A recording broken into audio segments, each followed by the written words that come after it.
ಬೆಂಗಳೂರಲ್ಲಿ ಚರ್ಚೆ ಆಗಿದೆ. 20 ಸಚಿವರನ್ನ ಬದಲಾವಣೆ ಮಾಡ್ತಾರೆ. ಹಿರಿಯರನ್ನ ಬಿಟ್ಟು ಕಿರಿಯ ಅನುಭವಿ ಶಾಸಕರಿಗೆ ಸಚಿವ ಸ್ಥಾನವನ್ನ ನೀಡಲಾಗುತ್ತೆ. ಸಚಿವ ಸಂಪುಟ ವಿಸ್ತರಣೆ ಬಗ್ಗೆ ಎನ್ಎಚ್ ಕೋನರೆಡ್ಡಿ ಬಾಂಬ್ ಸಿಡಿಸಿದ್ದಾರೆ.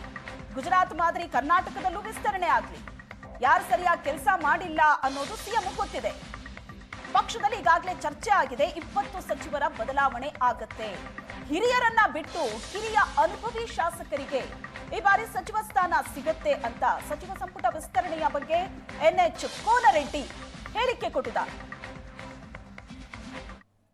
ಕಾಂಗ್ರೆಸ್ ಸರ್ಕಾರದ ನವೆಂಬರ್ನಲ್ಲಿ ಸಚಿವ ಸಂಪುಟ ವಿಸ್ತರಣೆ ಆಗುತ್ತಾ ಅನ್ನೋ ಮಾತನ್ನು ಸದ್ಯ ಈಗ ಸಿಎಂ ಸಿದ್ದರಾಮಯ್ಯ ಅವರು ನಿನ್ನೆ ಕಿತ್ತೂರಲ್ಲಿ ಹೇಳಿರೋದು. ಪ್ರಮುಖವಾಗಿ ಕಳೆದ 4 ತಿಂಗಳ ಹಿಂದೆ ಅಷ್ಟೇ ಏನಂತಂದರೆ ಕಾಂಗ್ರೆಸ್ ಹೈಕಮಾಂಡ್ ಕೂಡ ಸಿದ್ದರಾಮಯ್ಯ ಸೂಚನೆ ನೀಡಿತ್ತು ಸಚಿವ ಸಂಪುಟ ವಿಸ್ತರಣೆ ಮಾಡಬೇಕಂತೇಳಿ. ಆದರೆ ಸಿಎಂ ಸಿದ್ದರಾಮಯ್ಯ ಅವರು ಹೈಕಮಾಂಡ್ಗೆ ಹೇಳಿರುವಂಥದ್ದು ಪ್ರಮುಖವಾಗಿ ಅದರಲ್ಲಿ 2 ವರ್ಷ ಆದ ಬಳಿಕ ಸಂಪುಟ ವಿಸ್ತರಣೆ ಮಾಡ್ತಾನೆ ಅನ್ನೋ ಮಾತನ್ನು ಹೇಳಿದರು. ಸೊ ಈಗ ಸಚಿವ ಸ್ಥಾನದ ಆಕಾಂಕ್ಷಿ ಆಗಿರ್ತಕ್ಕಂತಹ ಶಾಸಕ ಎನ್ಎಚ್ ಕೋನರೆಡ್ಡಿ ಅವ್ರನ್ನ ಮಾತಾಡ್ಸೋಣ. ಸರ್, ಈಗ ತಾವು ಕೂಡ ಆಕಾಂಕ್ಷಿ ಆಗಿದ್ದೀರಾ. ನಿನ್ನೆ ಸಿಎಂ ಸಿದ್ದರಾಮಯ್ಯ ಅವರು ಹೇಳಿದ್ದಾರೆ 2 ವರ್ಷ ಆದಮೇಲೆ ನಾನು ಸಚಿವ ಸಂಪುಟ ವಿಸ್ತರಣೆ ಮಾಡ್ತೇನೆ ಅಂತೇಳಿ ನಿನ್ನೆ ಒಂದು ಹೇಳಿಕೆಯನ್ನು ಕೊಟ್ಟಿದ್ದಾರೆ. ಸರ್, ತಾವು ಕೂಡ ಆಕಾಂಕ್ಷಿ ಆಗಿದ್ರೆ ಏನು ಹೇಳ್ತೀರಿ? ಅಲ್ಲ, ಮಂತ್ರಿಮಂಡಲ ವಿಸ್ತರಣೆ ಮಾಡ್ತಕ್ಕಂಥದ್ದು ಅಥವಾ ಎಕ್ಸ್ಪಾನ್ಷನ್ ಮಾಡ್ತಕ್ಕಂಥದ್ದು ಮುಖ್ಯಮಂತ್ರಿಗಳ ಪರಮಾಧಿಕಾರ.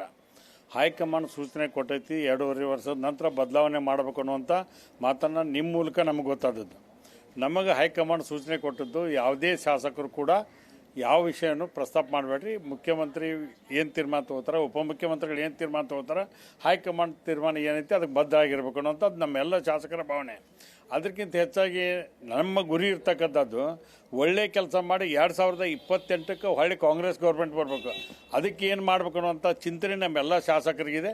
ಇವತ್ತು ಮಂತ್ರಿಮಂಡಲ ವಿಸ್ತರಣೆ ಮಾಡ್ತಕ್ಕಂಥದ್ದು ಮೊನ್ನೆ ಗುಜರಾತಲ್ಲಿ ಕೂಡ ಅದನ್ನು ನೋಡಿರ್ಬೋದು. ಎಲ್ಲರಿಗೂ ಅವಕಾಶ ಸಿಗಬೇಕು ಅನ್ನೋಂಥ ಭಾವನೆ ಇರ್ತೈತಿ. ಅದಕ್ಕೆ ಬದಲಾವಣೆ ಮಾಡ್ತಕ್ಕಂಥದ್ದು, ಯಾರು ಸರಿಯಾಗಿ ಕೆಲಸ ಮಾಡಿಲ್ಲ ಏನು ಬಿಡ್ತಕ್ಕಂಥ ವ್ಯವಸ್ಥೆ ಮುಖ್ಯಮಂತ್ರಿಗಳು ವಿವೇಚನೆಗೆ ಬಿಟ್ಟಿದ್ದದು. ಅದಕ್ಕೆ ನಾವು ಯಾರೂ ರಿಯಾಕ್ಟ್ ಮಾಡೋಂಗಿಲ್ಲ. ಮತ್ತು ಮುಖ್ಯಮಂತ್ರಿಗಳು KPCC ಅಧ್ಯಕ್ಷರಂಥ DK ಶಿವಕುಮಾರ್ ಸಾಹೇಬರು ಹೈಕಮಾಂಡ್ಗೆ ಹೋಗಿ ಏನು ಮಾತಾಡೋ ನಮ್ಗೆ ಯಾರಿಗೂ ಗೊತ್ತಿಲ್ಲ. ಅವರ ಉತ್ತರ ಹೇಳ್ಬೇಕು ಹೊರತಾಗಿ ನಾವು ಯಾರೂ ಅದಕ್ಕೆ ರಿಯಾಕ್ಟ್ ಮಾಡೋಂಗಿಲ್ಲ. ಹೈಕಮಾಂಡ್ ಸೂಚನೆ ಪಾಲನೆ ಮಾಡ್ತೀವಿ. ಎಲ್ಲ ಶಾಸಕರು ಒಕ್ಕಟ್ಟಾಗಿರ್ತೀವಿ. ಸರ್ಕಾರವನ್ನು ಸಮರ್ಥವಾಗಿ ನಡೆಸಿ 2028ಕ್ಕೆ ಅಧಿಕಾರಕ್ಕೆ ತರಕ್ಕೆ ಏನು ಬೇಕು ಅದನ್ನು ಮಾಡ್ತೀವಿ.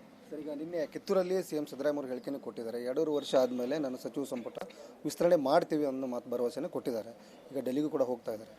ಅಲ್ಲ, ನನಗೂ ಮಾಹಿತಿ ಊಹಾಪೋಗಳಿಂದ ಕೇಳಿದ್ದು 20 ಮಂದಿ ಮಂತ್ರಿಗಳ ಬದಲಿ ಮಾಡ್ತಾರೆ, ಇದು ಮಾಡ್ತಾರೆ, ಸೀನಿಯರ್ಸ್ ಬಿಟ್ಟು ಎಲ್ಲನೂ ಮಾಡ್ಬೇಕನ್ನೋಂಥ ಭಾವನೆಯನ್ನು ಮುಖ್ಯಮಂತ್ರಿಗಳು ವ್ಯಕ್ತಪಡಿಸಿದ್ದನ್ನು ನಾನು ಕೇಳಿದೆ. ನೀನು ಕಿತ್ತೂರು ಆನೆ ಚೆನ್ನಮ್ಮ ಕಾರ್ಯಕ್ರಮಕ್ಕೆ ಬಂದಾಗ ನಾನು ಕೂಡ ನೋಡಿದೆ.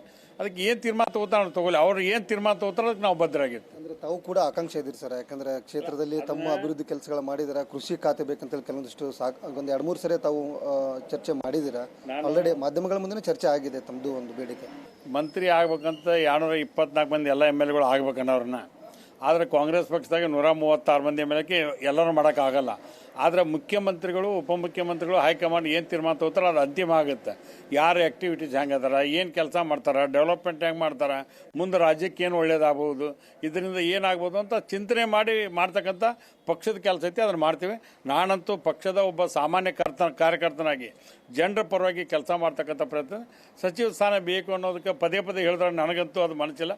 ಏನು ಕೊಟ್ಟರು ಸಮರ್ಥವಾಗಿ ಮಾಡ್ತೀವಿ, ಕೊಡದೇ ಇದ್ರೂ ಒಬ್ಬ ಶಾಸಕನಾಗಿ ಒಳ್ಳೆಯ ಕೆಲಸವನ್ನು ಮಾಡುವಂಥ ತೀರ್ಮಾನ ಮಾಡಿದ್ವಿ. ಸೊ ಇದಿಷ್ಟು ಶಾಸಕ ಎನ್ಎಚ್ ಕೋನರೆಡ್ಡಿ ಅವರ ಮಾತುಗಳು. ಕ್ಯಾಮ್ರಾ ಪರ್ಸನ್ ರಾಹುಲ್ ಜೊತೆ ಪರಮೇಶ್ವರ್ ಅಂಗಡಿ, ಏಷ್ಯಾನೆಟ್ ಸುವರ್ಣ ನ್ಯೂಸ್, ಧಾರವಾಡ.